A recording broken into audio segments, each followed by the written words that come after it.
Namaste devotees. In this video, I am going to chant a very powerful Lord Hanuman mantra. The name of this mantra is Shri Hanuman Namaskara mantra. By listening to this powerful mantra with devotion for complete 108 times, negative energies will be destroyed, Navagraha doshas will be removed, and all fears will be destroyed along with increase in courage. Before listening to the mantra, if you are new to the channel, subscribe the channel, press the nearby bell icon and select all option. Also comment as Om Hanumate Namaha.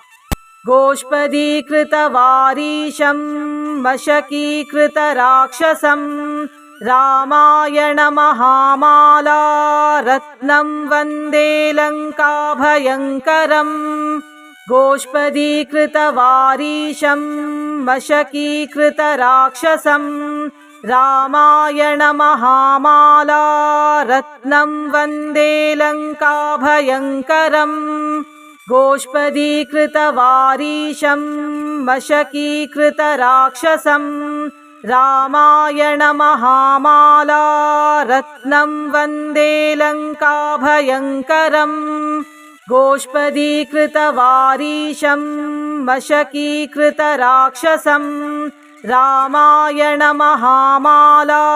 रत्नं Vande लङ्काभयङ्करम् गोष्पदीकृतवारीशं वशकीकृतराक्षसं रामायणमहामाला रत्नं Vande लङ्काभयङ्करम् गोष्पदीकृतवारीशं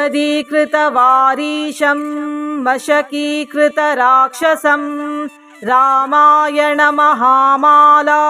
रत्नं Vande लङ्काभयङ्करम् गोष्पदीकृतवारीशं वशकीकृतराक्षसं रामायणमहामाला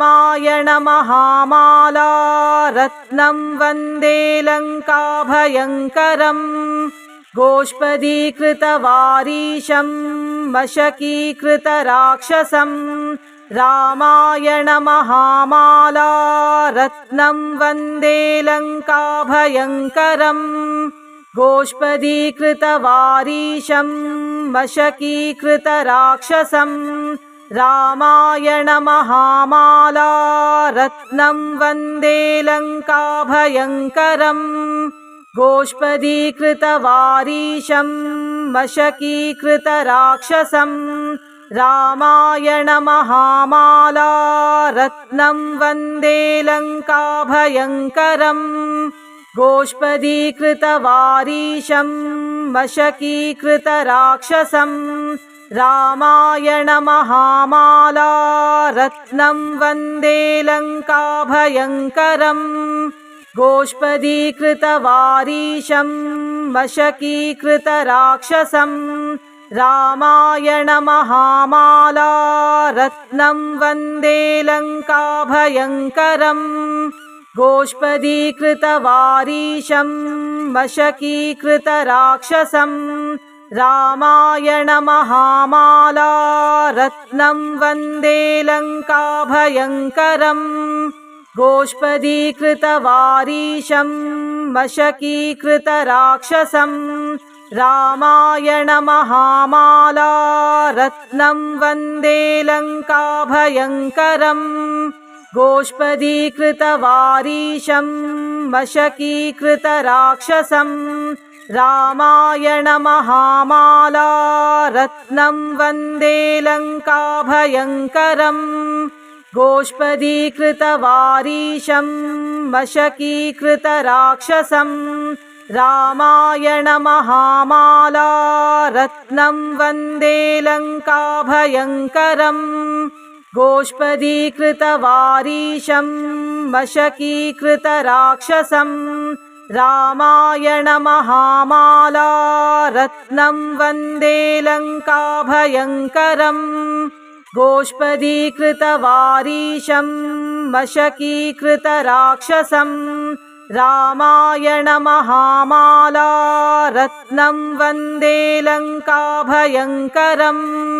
गोष्पदीकृतवारीशं वशकीकृतराक्षसं रामायणमहामाला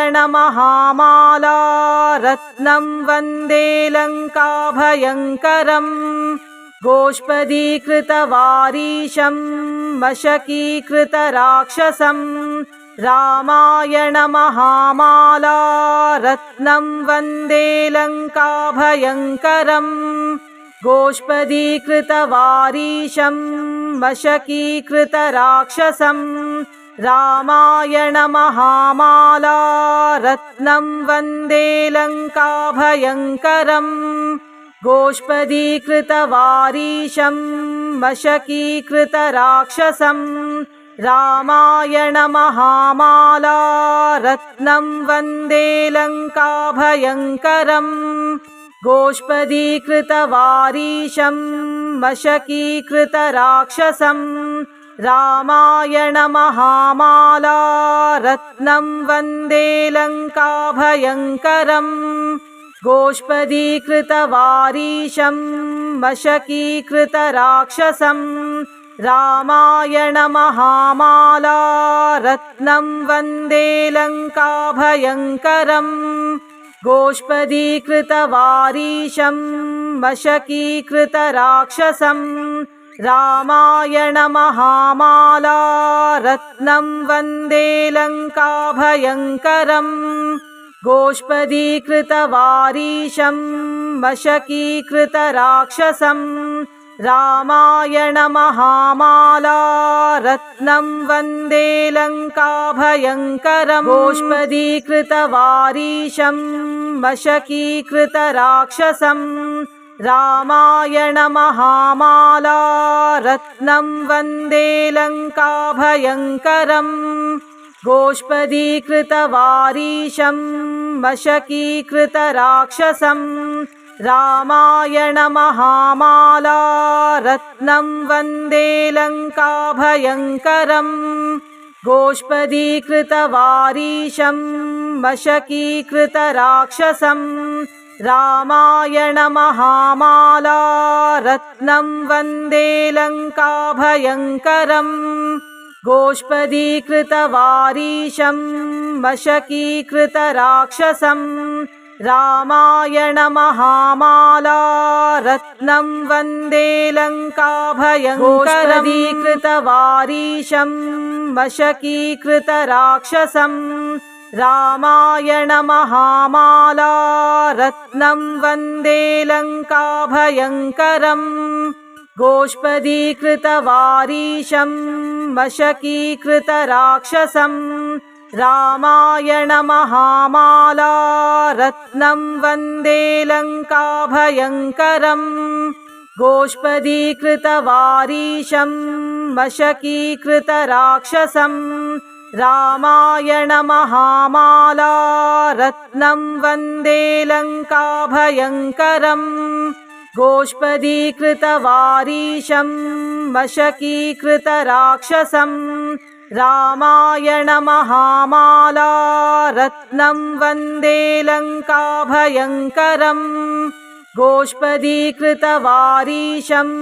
वशकीकृतराक्षसं रामायणमहामाला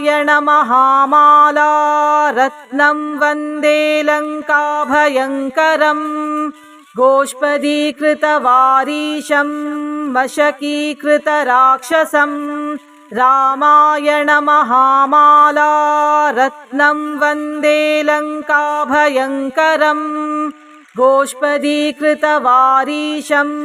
वशकीकृतराक्षसं रामायणमहामाला रत्नं Vande लङ्काभयङ्करम् गोष्पदीकृतवारीशं वशकीकृतराक्षसं रामायणमहामाला रत्नं Vande लङ्काभयङ्करम् गोष्पदीकृतवारीशं वशकीकृतराक्षसं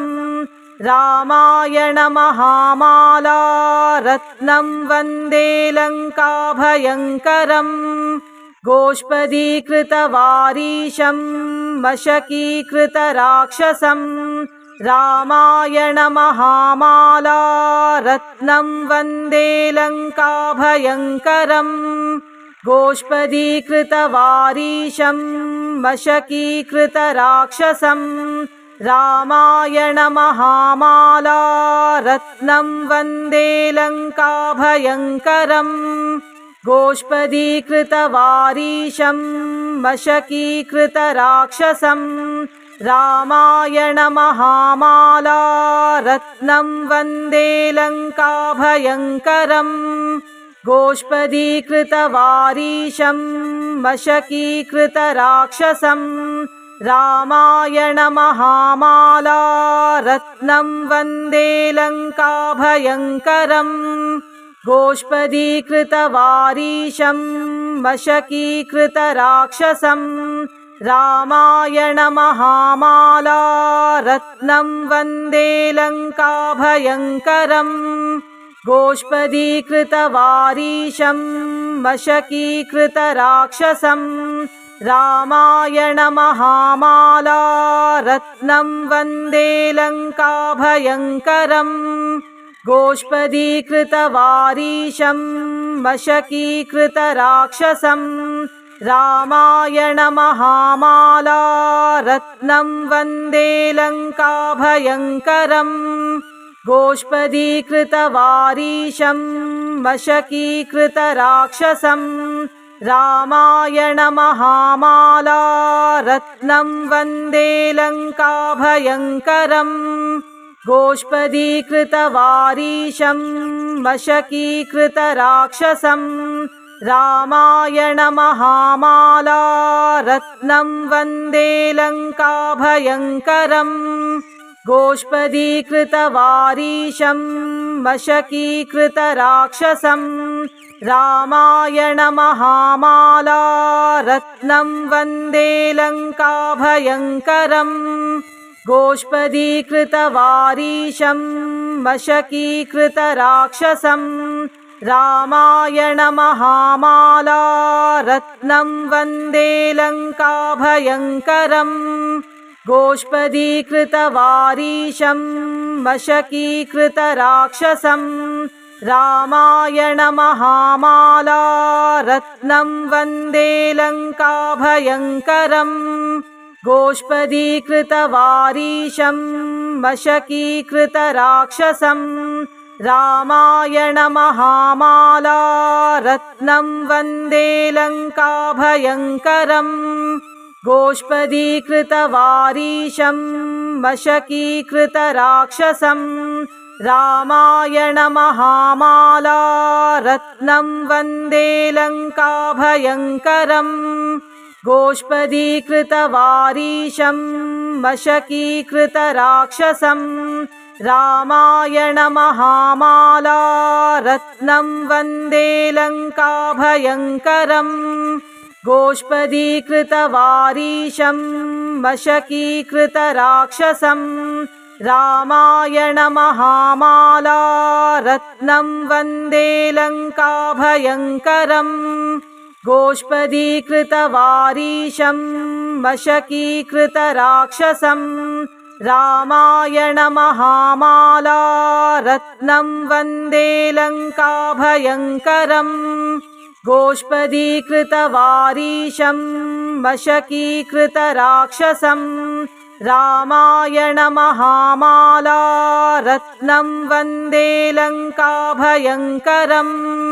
गोष्पदीकृतवारीशं मशकीकृतराक्षसम् Ramayana महामाला रत्नं Vande लङ्काभयङ्करम् गोष्पदीकृतवारीशं मशकीकृतराक्षसम् Ramayana महामाला रत्नं Vande लङ्काभयङ्करम् गोष्पदीकृतवारीशं मशकीकृतराक्षसम् Ramayana महामाला रत्नं Vande लङ्काभयङ्करम् गोष्पदीकृतवारीशं मशकीकृतराक्षसम् Ramayana महामाला रत्नं Vande लङ्काभयङ्करम् गोष्पदीकृतवारीशं मशकीकृतराक्षसम् Ramayana महामाला रत्नं Vande लङ्काभयङ्करम् गोष्पदीकृतवारीशं मशकीकृतराक्षसम् Ramayana महामाला रत्नं Vande लङ्काभयङ्करम् गोष्पदीकृतवारीशं मशकीकृतराक्षसम् Ramayana महामाला रत्नं Vande लङ्काभयङ्करम् गोष्पदीकृतवारीशं मशकीकृतराक्षसम्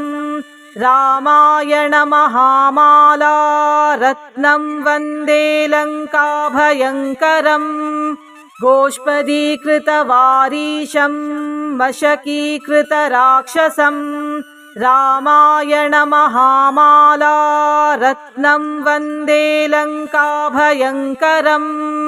गोष्पदीकृतवारीशं मशकीकृतराक्षसम् Ramayana महामाला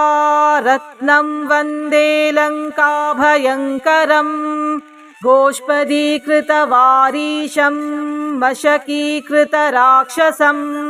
Ramayana महामाला रत्नं Vande लङ्काभयङ्करम् गोष्पदीकृतवारीशं मशकीकृतराक्षसम् Ramayana महामाला रत्नं Vande लङ्काभयङ्करम् गोष्पदीकृतवारीशं मशकीकृतराक्षसम् Ramayana महामाला रत्नं Vande लङ्काभयङ्करम् गोष्पदीकृतवारीशं मशकीकृतराक्षसम् Ramayana महामाला रत्नं Vande लङ्काभयङ्करम् गोष्पदीकृतवारीशं मशकीकृतराक्षसम् Ramayana महामाला रत्नं Vande लङ्काभयङ्करम् गोष्पदीकृतवारीशं मशकीकृतराक्षसम् Ramayana महामाला रत्नं Vande लङ्काभयङ्करम् गोष्पदीकृतवारीशं मशकीकृतराक्षसम् Ramayana महामाला रत्नं Vande लङ्काभयङ्करम् गोष्पदीकृतवारीशं मशकीकृतराक्षसम् Ramayana महामाला रत्नं Vande लङ्काभयङ्करम् गोष्पदीकृतवारीशं मशकीकृतराक्षसम् Ramayana महामाला रत्नं Vande लङ्काभयङ्करम् गोष्पदीकृतवारीशं मशकीकृतराक्षसम् Ramayana महामाला रत्नं Vande लङ्काभयङ्करम् गोष्पदीकृतवारीशं मशकीकृतराक्षसम् Ramayana महामाला रत्नं Vande लङ्काभयङ्करम् गोष्पदीकृतवारीशं मशकीकृतराक्षसम् Ramayana महामाला रत्नं Vande लङ्काभयङ्करम् गोष्पदीकृतवारीशं मशकीकृतराक्षसम् Ramayana महामाला रत्नं Vande लङ्काभयङ्करम् गोष्पदीकृतवारीशं मशकीकृतराक्षसम् Ramayana महामाला रत्नं Vande लङ्काभयङ्करम् गोष्पदीकृतवारीशं मशकीकृतराक्षसम् रामायणमहामाला रत्नं Vande लङ्काभयङ्करम् गोष्पदीकृतवारीशं मशकीकृतराक्षसम् रामायणमहामाला रत्नं Vande लङ्काभयङ्करम् गोष्पदीकृतवारीशं मशकीकृतराक्षसम् रामायणमहामाला रत्नं Vande लङ्काभयङ्करम् गोष्पदीकृतवारीशं मशकीकृतराक्षसम् रामायणमहामाला रत्नं Vande लङ्काभयङ्करम् गोष्पदीकृतवारीशं मशकीकृतराक्षसम् रामायणमहामाला रत्नं Vande लङ्काभयङ्करम् गोष्पदीकृतवारीशं मशकीकृतराक्षसम् रामायणमहामाला रत्नं Vande लङ्काभयङ्करम् गोष्पदीकृतवारीशं मशकीकृतराक्षसम् रामायणमहामाला रत्नं Vande लङ्काभयङ्करम् गोष्पदीकृतवारीशं मशकीकृतराक्षसम् रामायणमहामाला रत्नं Vande लङ्काभयङ्करम् गोष्पदीकृतवारीशं मशकीकृतराक्षसम् रामायणमहामाला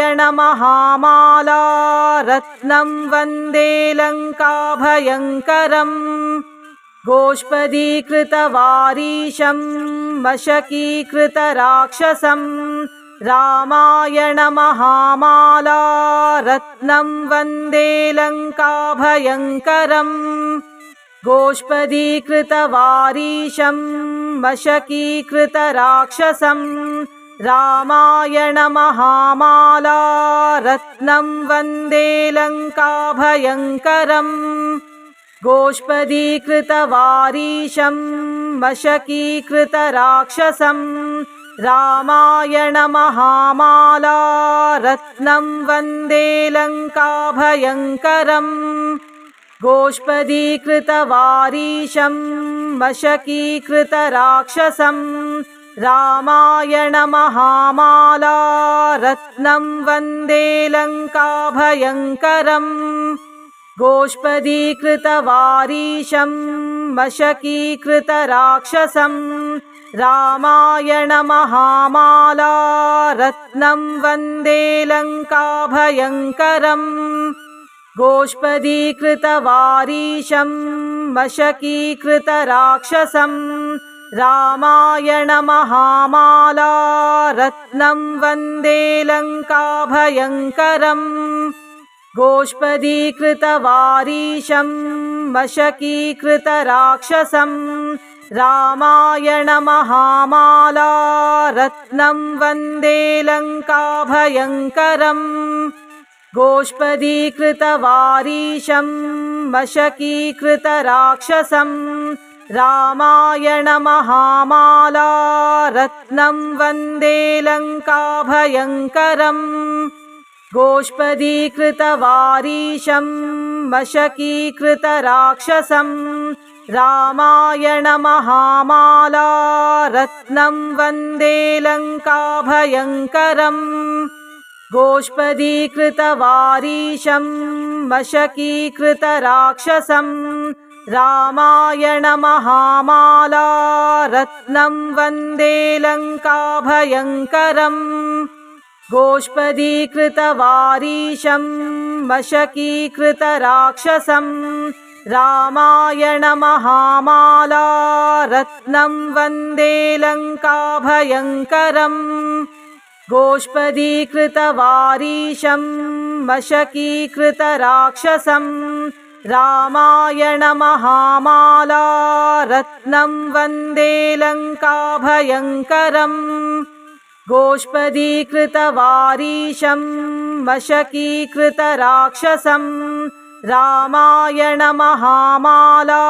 रत्नं Vande लङ्काभयङ्करम् गोष्पदीकृतवारीशं मशकीकृतराक्षसम् रामायणमहामाला